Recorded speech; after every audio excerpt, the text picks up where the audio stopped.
प्रतियोगी परीक्षाओं की तैयारी करने वाले सभी एस्पिरेंट्स का स्वागत है। देखिए, भारत की राजभाषा से जुड़े नियम कानून ये एक ऐसा हाई यील्ड टॉपिक है जहां से सवाल आते ही आते हैं। तो आज हम संविधान के भाग 17 को पूरी तरह से डिकोड करेंगे ताकि इससे जुड़ा कोई भी सवाल आपका न छूटे। तो चलिए सबसे पहले एक बहुत ही कॉमन कंफ्यूजन को दूर करते हैं। एक ऐसा ट्रैप जिसमें बहुत से स्टूडेंट्स फंस जाते हैं। राजभाषा और राष्ट्रभाषा, क्या ये एक ही हैं या इनमें कोई फर्क है? जी हाँ, इसमें जमीन आसमान का फर्क है। राजभाषा यानी ऑफिशियल लैंग्वेज का सीधा सा मतलब है प्रशासन की भाषा, यानी वो भाषा जिसमें सरकारी कामकाज होता है। वहीं एक बात बिल्कुल साफ है कि भारत के संविधान में किसी भी भाषा को राष्ट्रभाषा या नेशनल लैंग्वेज का दर्जा नहीं दिया गया है। तो ये है आज का हमारा रोड मैप। हम राजभाषा और राष्ट्रभाषा के अंतर से शुरू करेंगे, फिर संविधान में कहाँ-कहाँ भाषा के नियम हैं ये देखेंगे। इसके बाद सबसे जरूरी आर्टिकल्स को समझेंगे, उन्हें याद रखने की ट्रिक्स जानेंगे और आखिर में एक क्विक क्विज से अपनी तैयारी को परखेंगे। अच्छा, तो भाषा से जुड़े ये कानून संविधान में हैं कहाँ? ये जानना बहुत जरूरी है इससे पहले कि हम आर्टिकल्स की गहराइयों में उतरें। तो देखिए, ये 4 जगह हैं जहां भाषा से जुड़े प्रावधान मिलते हैं। लेकिन एग्जाम के पॉइंट ऑफ व्यू से भाग 17 और 8वीं अनुसूची, ये 2 सबसे ज्यादा इंपॉर्टेंट हैं। हम आज इन्हीं पर अपना फोकस रखेंगे। तो कहानी शुरू होती है इस नंबर से, 14। जब हमारा संविधान बना था तो 8वीं अनुसूची में इन्हीं 14 भाषाओं को मान्यता दी गई थी। ये हमारा स्टार्टिंग पॉइंट था। और फिर समय के साथ ये लिस्ट बढ़ती गई। ये 3 साल और 3 संशोधन, इन्हें तो आप रट ही लीजिए। 1967, 1992 और 2003। एग्जाम्स में ये टाइमलाइन बेस्ड क्वेश्चंस बहुत पूछे जाते हैं कि किस साल कौन सी भाषाएं जुड़ी गईं। अब सवाल है, इन्हें याद कैसे रखें? तो ये रही एक मजेदार ट्रिक। 71st संशोधन के लिए बस एक शब्द याद रखिए, नमक। न से नेपाली, म से मणिपुरी और क से कोंकणी। सिंपल।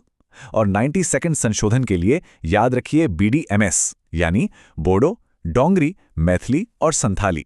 ये मेमोनिक्स आपको एग्जाम में बहुत हेल्प करेंगे। चलिए अब आते हैं इस टॉपिक के दिल पर, यानी आर्टिकल्स 343 से लेकर 351 तक। यही वो कोर प्रोविजंस हैं जो बताते हैं कि केंद्र, राज्य और हमारी अदालतों ने भाषा को लेकर क्या नियम होंगे। आर्टिकल 343 ये बिल्कुल फाउंडेशन है। ये कहता है कि संघ की राजभाषा हिंदी होगी और लिपि देवनागरी। पर यहाँ 2 बातें और हैं जो बहुत जरूरी हैं। पहली, जो अंक इस्तेमाल होंगे वे भारतीय अंकों का अंतर्राष्ट्रीय रूप होंगे, मतलब 1 2 3। और दूसरी, संविधान लागू होने के बाद भी 15 साल तक अंग्रेजी का इस्तेमाल सरकारी काम में चलता रहेगा। तो एक सवाल मन में आता है कि क्या ये पॉलिसी हमेशा के लिए फिक्स हो गई? संविधान ये कैसे इंश्योर करता है कि समय समय पर भाषा नीति को रिव्यू किया जाए?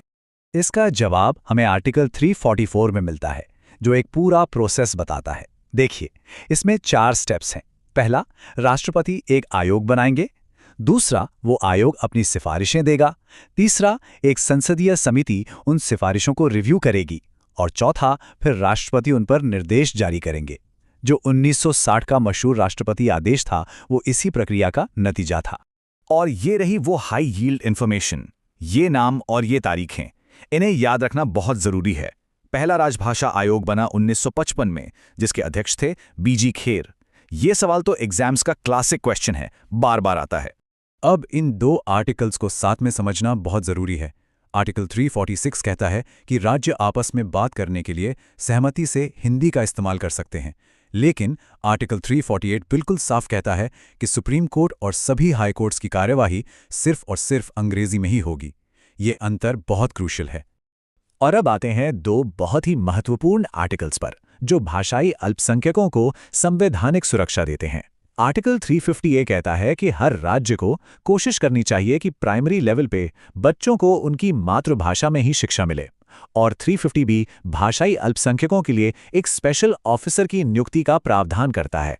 तो चलिए, हमने कॉन्सेप्ट्स तो समझ लिए, पर एग्जाम में तो इन्हें याद रखना पड़ेगा, है ना? तो अब हम बात करेंगे कुछ ऐसे मेमोरी टूल्स की जो एग्जाम हॉल में तेजी से रिकॉल करने में आपकी मदद करेंगे। अब ये है हमारा मास्टर स्ट्रोक। बस ये एक वाक्य याद कर लीजिए और आर्टिकल्स 343 से 351 तक सब आपकी मुट्ठी में। वाक्य है, संघ के आयोग और समिति ने राज्यों को पत्र लिखा कि जनता न्यायालय में विशेष प्रक्रिया से व्यथा कह सके और प्राथमिक शिक्षा तथा अल्पसंख्यकों का विकास सरकार सुनिश्चित करे। और ये देखिए वो वाक्य काम कैसे करता है। इस टेबल में आप देख सकते हैं कि उस वाक्य का हर कीवर्ड कैसे एक एक आर्टिकल से जुड़ा है। संघ मतलब आर्टिकल 343, आयोग और समिति मतलब 344 और इसी तरह आगे। ये टेबल रिवीजन के लिए परफेक्ट है। चलिए अब समय है ये देखने का कि हमने जो भी समझा और सीखा वो हमें कितना याद है। तो एक रैपिड फायर क्विज के लिए तैयार हो जाइए। पहला सवाल आपके लिए, याद कीजिए हमारी नमक वाली ट्रिक। वो कौन सा संशोधन था जिसने कोंकणी, मणिपुरी और नेपाली को 8वीं अनुसूची में जोड़ा? दूसरा सवाल, ये एक बहुत ही हाई फ्रीक्वेंसी क्वेश्चन है। 1955 में बने पहले राजभाषा आयोग के अध्यक्ष कौन थे? तीसरा सवाल, वो कौन सा अनुच्छेद है जो एक आम आदमी को ये अधिकार देता है कि वो अपनी शिकायत की अर्जी संघ या राज्य में इस्तेमाल होने वाली किसी भी भाषा में दे सकता है? और चौथा सवाल, सुप्रीम कोर्ट और हाई कोर्ट में कौन सी भाषा इस्तेमाल होगी, ये बात किस अनुच्छेद में कही गई है? और अब जाते जाते एक सवाल आपके सोचने के लिए। भारत में इतनी भाषाएं हैं, इतनी विविधता है, आपको क्या लगता है आने वाले 75 सालों में हमारी राजभाषा नीति का स्वरूप क्या होगा? ये संवैधानिक ढांचा कैसे इवॉल्व करेगा? इस पर जरूर सोचिएगा, पढ़ते रहिए और सफलता जरूर मिलेगी।